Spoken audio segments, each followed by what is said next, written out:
Пурнеде салам! С вами Ксения Романова. Это современный чувашский твой. И я продолжаю знакомить вас с чувашским языком.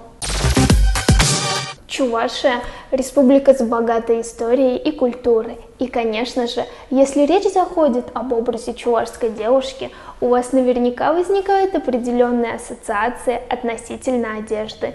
Бело-красное платье с бахромой и набедренными украшениями. Что ж, спешу вас разочаровать, но в действительности чувашские девушки одеваются совершенно по-другому и с удовольствием следуют модным трендам.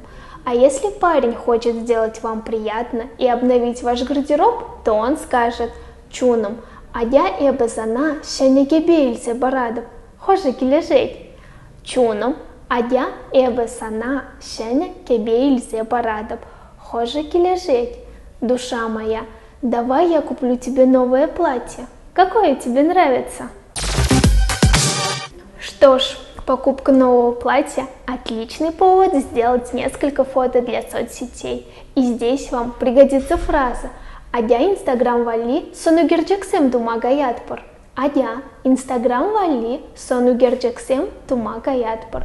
Пошли делать фотографии для инстаграма.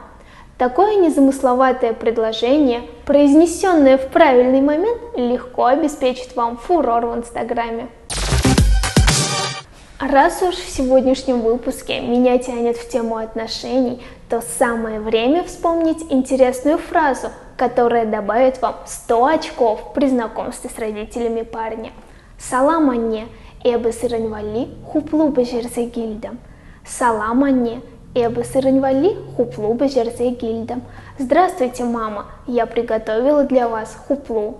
Хуплу – традиционный чувашский пирог. Сложность фразы заключается в том, что помимо ее заучивания придется все-таки постараться и испечь пирог. На сегодня это все. Пишите в комментариях фразы, которые вы хотите услышать, и я разберу их в следующих выпусках. Чибер!